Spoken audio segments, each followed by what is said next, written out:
नमस्कार, India voice आप देख रहे हैं। मैं हूं आपके साथ दीक्षा चौधरी। बुलेटिन की शुरुआत करते हैं बड़ी खबर के साथ। दिल्ली से बड़ी खबर सामने आ रही है, जहां दिल्ली में नीति आयोग की बैठक शुरू हो गई है। पीएम मोदी की अध्यक्षता में यह बैठक शुरू हो गई है। विकसित भारत पर इस बैठक में चर्चा हो रही है। बैठक से 8 राज्यों के सीएम ने दूरी बना ली है। इस वक्त की बड़ी खबर आपके साथ साझा कर रहे हैं। नीति आयोग की बैठक शुरू हो गई है। इस बैठक की अध्यक्षता पीएम नरेंद्र मोदी की अध्यक्षता में की जा रही है। विकसित भारत पर इस बैठक में चर्चा हो रही है और इस बैठक से 8 राज्यों के सीएम ने दूरी बना ली है। दिल्ली में प्रधानमंत्री नरेंद्र मोदी की अध्यक्षता में नीति आयोग की बैठक हो रही है। इस मीटिंग में हेल्थ, स्किल डेवलपमेंट, महिला सशक्तिकरण जैसे अन्य मुद्दों पर फोकस रखा जाएगा। आपको बता दें, मीटिंग में सभी राज्यों और केंद्र शासित प्रदेशों के सीएम और उपराज्यपाल को बुलाया गया है, लेकिन इस बैठक में 8 राज्यों के मुख्यमंत्री ने दूरी बनाई है। दिल्ली के सीएम अरविंद केजरीवाल और पंजाब के भगवत मान, बंगाल की सीएम ममता बनर्जी समेत बिहार के नीतीश कुमार और राजस्थान के सीएम अशोक गहलोत समेत तमिलनाडु के सीएम एन.के. स्टालिन समेत केरल के सीएम ने इस बैठक में दूरी बनाई है। आपको बता दें, दिल्ली में नीति आयोग की बैठक हो रही है प्रगति मैदान में। इस बैठक की अध्यक्षता पीएम मोदी की अध्यक्षता में की जा रही है।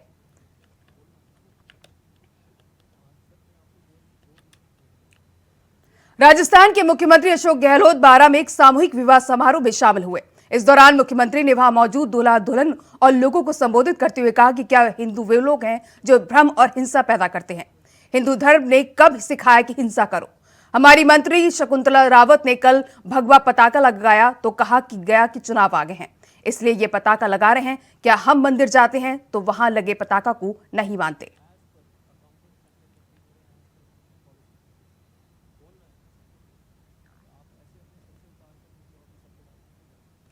छूट है, असमानता है, भेदभाव है, उसके लिए आरएसएस बीजेपी क्या काम कर रहे हैं बताते हैं। देश के अंदर उनको मालूम है छुआछूत भी आदमी है और ये हिंदू धर्म के ठेकेदार बनते। हम हिंदू नहीं है क्या?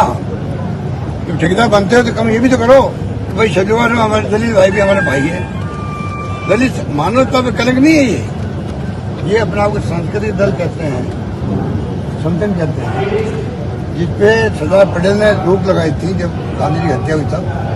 इन्होंने माफी मांग के लिख के दिया भाई कि हम भविष्य में कभी राजनीति में नहीं आएंगे, हम खाली सांस्कृतिक काम करेंगे। ऐसे अगर आपको मालूम है कैसे सांस्कृतिक काम कर रहे हैं, कोई बात नहीं, आप सपोर्ट करो बीजेपी को।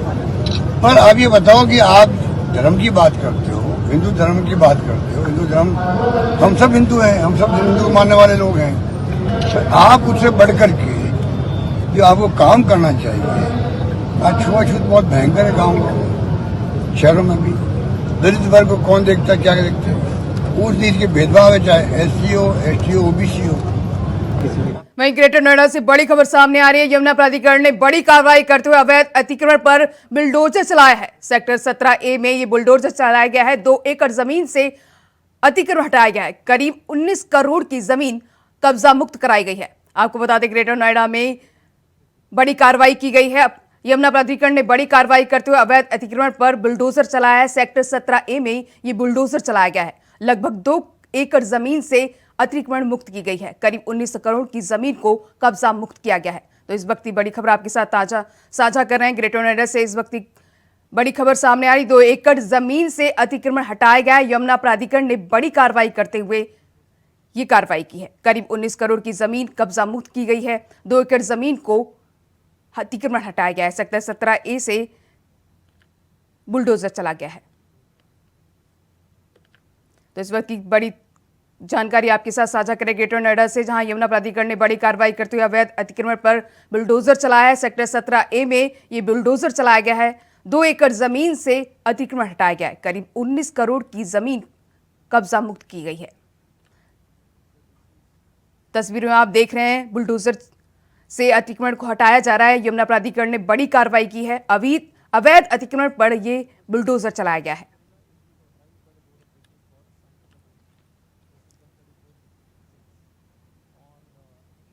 उधर आगरा के जलमार्ग पर तेज हवा से डायरेक्शन बोर्ड धराशायी हो गया, जिससे बड़ा हादसा होने से टल गया। बताया जा रहा है कि बारिश के कारण लोग इधर उधर रुक गए, जिस कारण बोर्ड की चपेट में आए मैजिक और ट्रैक्टर सवार बाल बाल बच गए।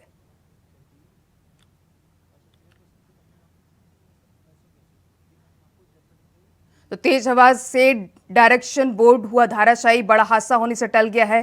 तस्वीरों में आप देख रहे हैं, तेज हवा से डायरेक्शन बोर्ड धराशायी हो गया, बड़ा हादसा होने से टल गया। बोर्ड की चपेट में आए लोग बाल बाल बच गए हैं। आगरा से ये खबर आपके साथ साझा कर रहे हैं। बारिश के कारण कई लोग इधर उधर रुक गए थे, जिस कारण बोर्ड की चपेट में मैजिक और ट्रैक्टर सवार बाल बाल बच गए।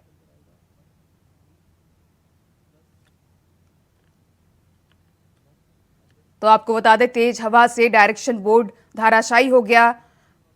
इस हादसे में ट्रैक्टर सवार 2 लोग बाल बाल बच गए। आगरा की यह खबर आपके साथ साझा कर रहे हैं। उधर खबर फर्रुखाबाद से, जहां लिफ्ट देने के बहाने महिला से गैंगरेप किया गया, साथ ही जेवरात भी लूटे। बता दें कि आरोपियों ने महिला का गला दबाकर जान से मारने की कोशिश की। बताया जा रहा है कि एक गांव निवासी महिला ने मुकदमा दर्ज कराया, तभी पुलिस ने मुकदमा दर्ज करके पड़ताल में तेजी करी और कहा जो भी तथ्य सामने आएंगे उसके हिसाब से कार्रवाई की जाएगी।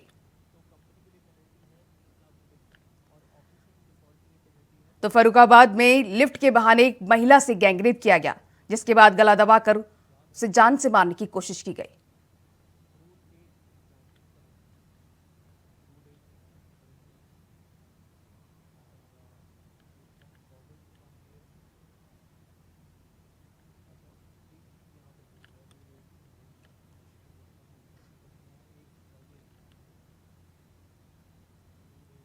तो आपको बता दें, फर्रुखाबाद में लिफ्ट के बहाने एक महिला से रेप किया गया, जिसके बाद उसकी गला दबाकर जान से मारने की कोशिश की गई। वहीं प्रमिला पांडे के नेतृत्व में शनिवार को कानपुर शहर की सरकार गठन हो गया। प्रमिला पांडे ने लगातार दूसरी बार महापौर पद की शपथ ली। कमिश्नर डॉक्टर राजशेखर ने उन्हें शपथ दिलाई। इस दौरान डिप्टी सीएम ब्रजेश पाठक साथ तमाम बड़े नेता मौजूद रहे। तो आपको बता दें, कानपुर में डिप्टी सीएम ब्रजेश पाठक की मौजूदगी में शपथ ग्रहण समारोह हुआ। इस दौरान प्रमिला पांडे ने कानपुर की कमान संभाली।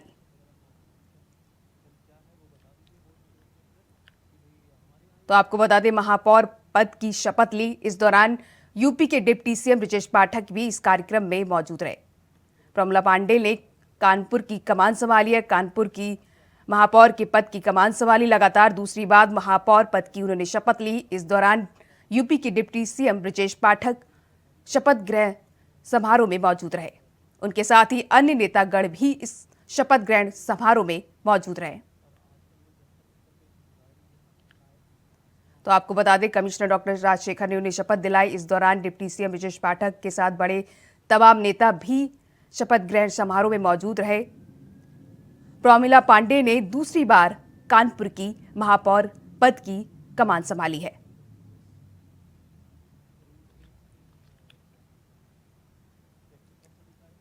तो आपको बता दें, कानपुर में ये शपथ ग्रहण समारोह का आयोजन किया गया। इस दौरान डिप्टी सीएम ब्रजेश पाठक की मौजूदगी में प्रमिला पांडे ने दूसरी बार कानपुर की कमान संभाली है। प्रमिला पांडे ने लगातार दूसरी बार महापौर पद की कमान संभाली है। कमिश्नर डॉक्टर राजशेखर ने उन्हें शपथ दिलाई।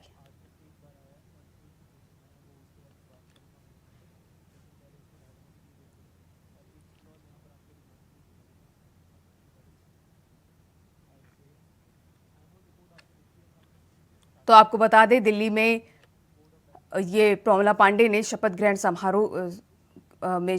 समारोह किया। लगातार उन्होंने दूसरी बार महापौर पद की शपथ दिलाई गई। तो उधर फर्रुखाबाद के शामशाबाद क्षेत्र के उमरगढ़ से दर्दनाक खबर सामने आई है, जहां खेत में रखवाली कर रहे वृद्ध की धारदार हथियार से हत्या कर दी गई। बता दें कि चाय देने गए पुत्र को मृत अवस्था में खून से लथपथ शव मिला। पिता को खून से लथपथ पड़ा शव देखकर पुत्र बेहोश हो गया। सूचना मिलते ही मौके पर पहुंचे परिजनों ने पुलिस को सूचना दी। बताया जा रहा है कि कायमगंज सीओ ने फोर्स के साथ मौके पर पहुंचकर जांच पड़ताल शुरू कर दी है। तो फर्रुखाबाद से एक खबर सामने आ रही, जहां खेत में रखवाली कर रहे वृद्ध की हत्या कर दी गई। उधर समाजवादी पार्टी के राष्ट्रीय अध्यक्ष और पूर्व मुख्यमंत्री अखिलेश यादव आज गोरखपुर दौरे पहुंचे।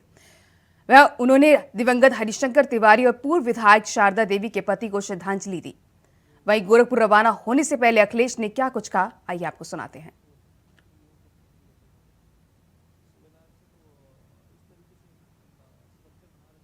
हरिशंकर तिवारी जी के घर जा रहा हूं। वो उस दशक के नेता हैं जिस समय संघर्ष करके राजनीति लोग करते थे। आज़ादी के बाद जो नया तरीके से राजनीति हुई और उस राजनीति में जहां जनता को लेकर के संघर्ष करना, जनता के साथ न्याय के लिए खड़े रहना, उस पीढ़ी के वो नेता हैं। कई बार विधायक रहे, कई बार मंत्री रहे, कई मुख्यमंत्रियों के साथ काम किए। एक उनकी अपनी छवि थी और उस छवि ने उन्हें ऊंचाइयों तक पहुंचाया और उस छवि में बनाने के लिए उन्हें 40-50 साल का संघर्ष करना पड़ा। तो ऐसे नेता के घर, उनके परिवार के बीच में जा रहा हूं। देखिए, जो गठबंधन हमारा है वो गठबंधन आगे भी रहेगा। अरे पीएम की बात पहले बाद में होगी, लेकिन उत्तर प्रदेश से 80 की 80 सीटें हराने का संकल्प समाजवादी पार्टी लेगी और समाजवादी पार्टी का गठबंधन लेगा। और हम आपसे भी कह रहे हैं, आप लोग भी सहयोग करिए, नहीं तो थोड़ा बहुत चल जाता वो भी बंद हो जाएगा आपका। नहीं लगता कि नगर निकाय चुनाव में मेहनत तो हुई? मेहनत बहुत हुई, लेकिन बेईमानी उससे ज्यादा हुई। उधर बिहार के मुख्यमंत्री नीतीश कुमार ने भी नए संसद भवन के बारे में कहा कि अलग से बनाने की क्या जरूरत थी।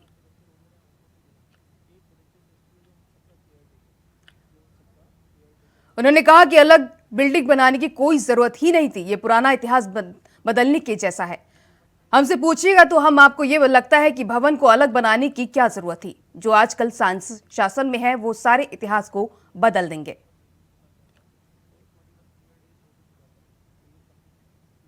पूछिएगा, शुरू में भी बात हो रहा था कि बन रहा है, ये हो रहा है, तो हमको तो अच्छा नहीं लग रहा था कि जो इतिहास है, अरे आजादी हुई तो जो चीज पर फिर जहां पर से शुरुआत हो गया तो उसी को और विकसित कर देना चाहिए। अलग से नया बनाने का कोई मतलब नहीं। क्या पुराना इतिहास है बदल दीजिएगा? तो बेकार चीज। खैर, अब अन्य पार्टियां तो और कारण से राष्ट्रपति जी को नहीं बुला करके ये करे, वो सब जो भी कारण है, लेकिन हमसे पूछिएगा तो हमको तो बड़ा ये लगता है कि उसकी क्या जरूरत थी अलग करने का। जो था बिल्डिंग उसी को न करना चाहिए था। जैसा आज जो इतिहास है उसको भुला दीजिएगा क्या? कल होकर के इसको खत्म कर दीजिएगा तो क्या पता चलेगा? तो आप जान लीजिए, अब जो शासन में आजकल है, हम बराबर कह रहे हैं, उस सारे इतिहास को बदल देंगे। आजादी की लड़ाई के इतिहास को बदल देंगे।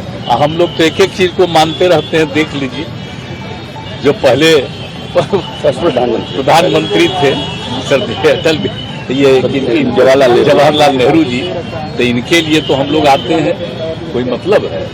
और जब इनका डेथ हुआ था तो हम लोग तो स्कूल में पढ़ रहे थे उस समय, तो उसी समय हुआ तो बड़ा खराब लगा कि हो गया।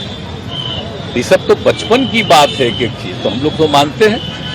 और भले ही हम लोगों का आंदोलन जिस कारण से भी हुआ, जेपी के नेतृत्व में सब कुछ हुआ, उससे एक अलग चीज है, तो हम लोग तो मानते हैं देश का जो इतिहास है वो बहुत आवश्यक है। आगरा में खनन माफियाओं के खिलाफ बड़ी कार्रवाई की गई। रात के अंधेरे में अवैध मिट्टी खनन पर यह कार्रवाई की गई। अवैध खनन करने वालों पर पुलिस की गाज गिरी है। ट्रैक्टर चालक के साथ ट्रैक्टर जेसीबी से सीज की गई। आपको बता दें, डीसीपी वेस्ट के दिशा निर्देश प्रभारी ने यह कार्रवाई की। तो आपको बता दें, अवैध खनन पर बड़ी कार्रवाई की गई। आगरा में खनन माफियाओं के खिलाफ बड़ी कार्रवाई की गई। रात के अंधेरे में अवैध मिट्टी खनन पर यह कार्रवाई की गई। अवैध खनन करने वालों पर पुलिस की गाज गिरी है। ट्रैक्टर चालक के साथ जेसीबी से इसको सीज किया गया।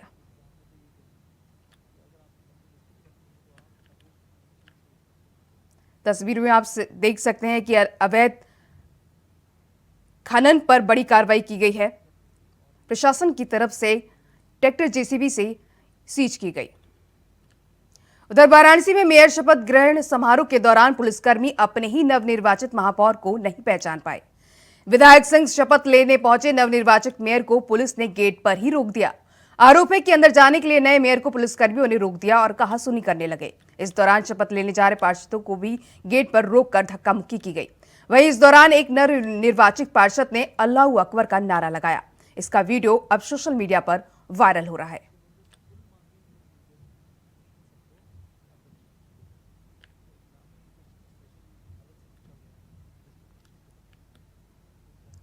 उधर रायबरेली में तेज रफ्तार वाहन ने बाइक सवार को टक्कर मार दी, जिसमें बाइक के परखच्चे उड़ गए।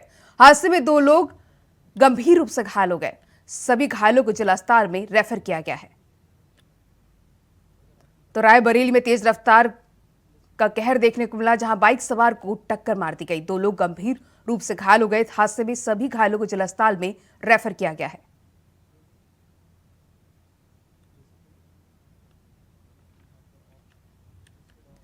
आगरा में मौसम का मिजाज शनिवार सुबह बदल गया। देखते ही देखते तेज हवाएं चलने लगी और शहर में बारिश शुरू हो गई। वहीं बारिश की वजह से भीषण गर्मी और उमस से लोगों को तो वहीं किसानों को भी इस बारिश से कोई नुकसान नहीं है। तो आगरा में मौसम का मिजाज बदला, भीषण गर्मी और उमस से लोगों को बड़ी राहत मिली। उधर ललितपुर मंडावरा के रंगांव में मछली न बनाने पर एक पति ने अपनी पत्नी पर मिट्टी का तेल डालकर आग लगा दी। आग से महिला बुरी तरह झुलस गई। सास ससुर किसी तरह महिला को बचाकर सीएचसी अस्पताल ले गए। गंभीर हालत को देखते हुए डॉक्टरों ने ग्वालियर रेफर कर दिया। वहीं महिला करीब 90% तक झुलसी हुई बताई जा रही है। उसकी हालत अभी गंभीर बताई जा रही है। तो आपको बता दें, ललितपुर में मछली ना बनाने पर पति ने एक महिला को बुरी तरह से पीटा। मिट्टी का तेल डालकर आग के हवाले कर दिया। पीटने के बाद आग से महिला बुरी तरह झुलस गई।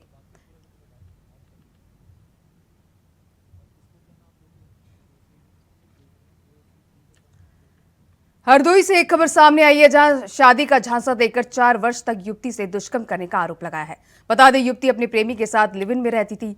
युवक ने शादी का झांसा देकर युवती के साथ 4 साल तक शारीरिक शोषण करने का आरोप लगाया है। अब 7 माह की गर्भवती होने के बाद युवक ने शादी करने से इनकार कर दिया, जिससे परेशान पीड़िता ने उच्च अधिकारियों से मामले की शिकायत करते हुए दुष्कर्म का आरोप लगाया है। बताया जा रहा है कि युवक और युवती अलग अलग जाति से संबंध रखते हैं। पूरे मामले में पुलिस जांच कर रही है। जांच कर मामले में आगे की कार्रवाई की जाएगी। तो हरदोई में 4 साल तक युवती के शारीरिक शोषण का आरोप लगाया। युवती ने गर्भवती होने के बाद शादी से इनकार किया, इसका आरोप लगाया है युवती ने। वहीं बिहार से बड़ी खबर सामने आ रही। बिहार के वित्त मंत्री विजय चौधरी ने कहा कि नीति आयोग की बैठक का मतलब नहीं है बिहार को कुछ मिले तब तो बैठक में जाए। इन लोगों की नीयत बिल्कुल साफ नहीं है। बिहार को लेकर हमेशा सवाल उठते रहेंगे। तो आपको बता दें, नीति आयोग की बैठक को लेकर बिहार के वित्त मंत्री विजय चौधरी ने बड़ा बयान दिया है। उन्होंने कहा, नीति आयोग की बैठक का मतलब नहीं है बिहार को कुछ मिले तब तो बैठक में जाए। इन लोगों की नीयत बिल्कुल साफ नहीं है। बिहार को लेकर हमेशा सवाल उठाते रहेंगे। तो आपको बता दें, दिल्ली में नीति आयोग की बैठक चल रही है। इसको लेकर बिहार के वित्त मंत्री ने बड़ा सवाल उठाते हुए कहा है। उन्होंने कहा है कि नीति आयोग की बैठक का मतलब नहीं है बिहार को कुछ मिले तब बैठक में जाए। इन लोगों की नीयत बिल्कुल साफ नहीं है। बिहार को लेकर हमेशा सवाल उठाते रहेंगे। तो आपको बता दें, इस वक्त की बड़ी खबर आपके साथ साझा कर रहे हैं। नीति आयोग की बैठक को लेकर बिहार के वित्त मंत्री ने बड़ा बयान दिया है। उधर बाराबंकी नए संसद भवन पर घमासान जारी है। विपक्ष को लेकर बीजेपी सांसद रवि किशन ने बड़ा बयान दिया है।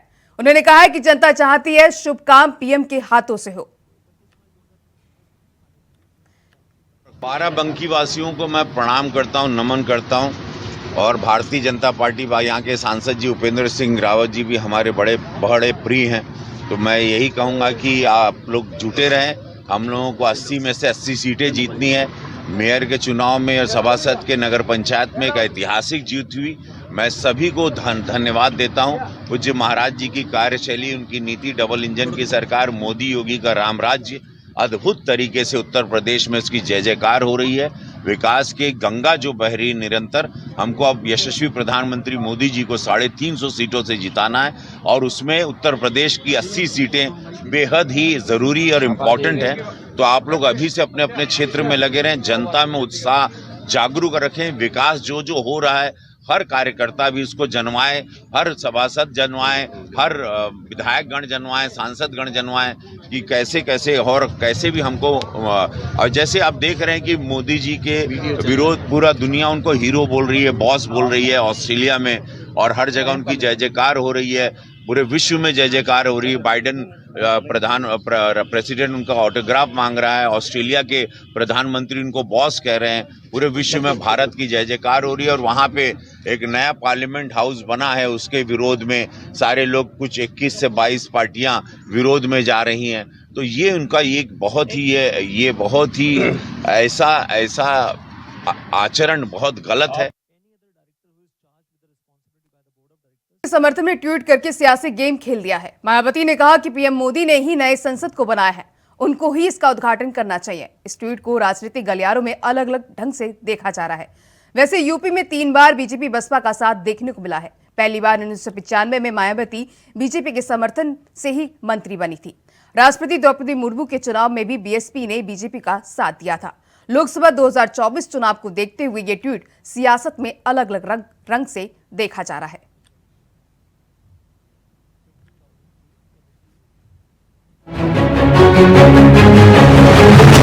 नए संसद भवन को लेकर विपक्षी खेमबंदी के बीच बीजेपी के लिए बड़ी खुशखबरी का संदेश आया है, और वो भी देश के सबसे बड़े सूबे उत्तर प्रदेश से।